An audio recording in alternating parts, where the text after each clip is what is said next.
शेतकरी मित्रांनो नमस्कार.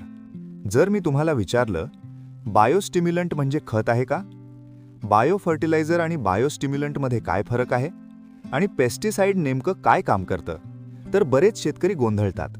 90% शेतकऱ्यांना हा फरक माहीत नाही. बायोस्टिम्युलंट, बायो फर्टिलायझर आणि पेस्टिसाइड ही 3 उत्पादने बाजारात मोठ्या प्रमाणावर वापरली जातात.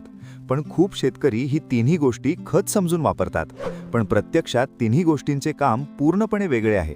म्हणून आजच्या या व्हिडिओमध्ये आपण तिन्ही गोष्टींचा खरा फरक अगदी सोप्या भाषेत समजून घेणार आहोत. जर तुम्हाला हा फरक समजला तर उत्पादन वाढू शकते, खर्च कमी होऊ शकतो आणि मातीची सुपीकता टिकू शकते. म्हणून आजचा व्हिडिओ शेवटपर्यंत नक्की पहा. सर्वात आधी समजून घेऊया बायोस्टिम्युलंट्स म्हणजे काय. बायोस्टिम्युलंट्स हे असे नैसर्गिक पदार्थ किंवा सूक्ष्मजीव असतात जे पिकाला थेट अन्न देत नाहीत, पण पिकाची अन्न शोषण्याची क्षमता वाढवतात. म्हणजे सोप्या भाषेत सांगायचं झालं तर बिस्टिम्युलंट म्हणजे पिकाची ताकद वाढवणारं टॉनिक. उदाहरण द्यायचं झालं तर humic acid, fulvic acid, seaweed extract. हे पदार्थ मातीमध्ये गेल्यावर मातीची रचना सुधारतात, मुळांची वाढ वाढवतात, पोषक तत्व शोषण वाढवतात. बायोस्टिम्युलंट्सचे फायदे काय, तर मुळांची मजबूत वाढ, पोषक तत्वांचे जास्त शोषण, दुष्काळ आणि तापमान सहन करण्याची क्षमता, उत्पादनाची गुणवत्ता सुधारते, मातीतील सूक्ष्मजीव वाढतात. म्हणजेच बायोस्टिम्युलंट्स पिकाला मजबूत बनवतात. आता समजून घेऊया बायो फर्टिलायझर्स. बायो फर्टिलायझर्स म्हणजे जिवंत सूक्ष्मजीव असलेली खते. ही सूक्ष्मजीव मातीमध्ये जाऊन नायट्रोजन तयार करतात, फॉस्फरस उपलब्ध करून देतात, मातीची सुपीकता वाढवतात. उदाहरण जसं की रायझोबियम, ॲझोटोबॅक्टर, ॲझोस्पिरिलम, मायकोरायझा आणि रायझोबियम हे सूक्ष्मजीव हवेतला नायट्रोजन पकडून पिकाला देतात. बायो फर्टिलायझर्सचे फायदे काय होतात, तर मातीची नैसर्गिक सुपीकता वाढते, रासायनिक खताची गरज कमी होते, मातीतील सूक्ष्मजीव वाढतात, पिकांची वाढ सुधारते, दीर्घकालीन शेती टिकाऊ बनते. म्हणजे बायो फर्टिलायझर म्हणजे मातीला नैसर्गिक अन्न देणारे खत.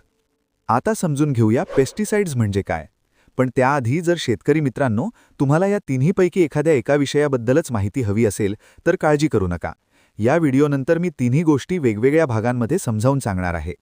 बायोस्टिम्युलंट, बायो फर्टिलायझर आणि पेस्टिसाइड हे सर्व संपूर्ण मार्गदर्शन.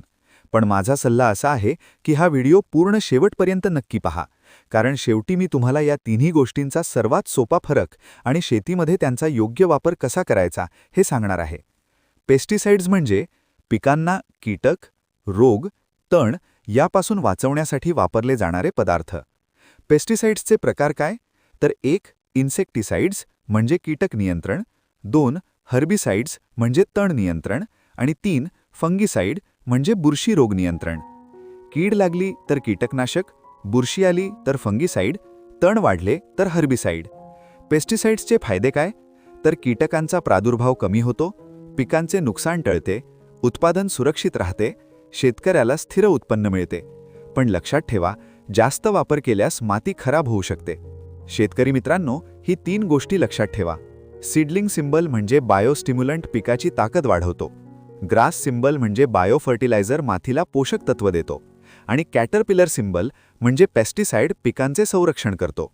म्हणजे ग्रोथ, न्यूट्रिशन आणि प्रोटेक्शन ही शेतीची 3 महत्त्वाची स्तंभ आहेत. या व्हिडिओमध्ये दिलेली माहिती ही शेतकरी बांधवांच्या सामान्य माहितीसाठी आहे. कोणतेही खत किंवा औषध वापरण्यापूर्वी आपल्या परिसरातील कृषी अधिकारी, तज्ज्ञ किंवा कृषी सेवा केंद्राचा सल्ला घ्यावा. जमीन, पीक अवस्था आणि हवामानानुसार खतांचे प्रमाण बदलू शकते. शेतकरी मित्रांनो, जर तुम्हाला नवीन शेती तंत्रज्ञान, खत व्यवस्थापन, कीड रोग नियंत्रण, जास्त उत्पादनाचे उपाय याबद्दल सोप्या मराठी भाषेत माहिती हवी असेल तर आत्ताच स्मार्ट शेती तंत्रज्ञान चॅनलला सबस्क्राईब करा, कारण या चॅनलवर मी तुम्हाला आधुनिक शेती, नवीन खत माहिती, कीटकनाशक मार्गदर्शन, जास्त उत्पादनाचे वैज्ञानिक उपाय नियमितपणे देणार आहे. आणि हा व्हिडिओ उपयुक्त वाटला असेल तर लाईक करा, शेतकरी मित्रांना शेअर करा, कमेंट करून तुमचे प्रश्न नक्की विचारा. धन्यवाद.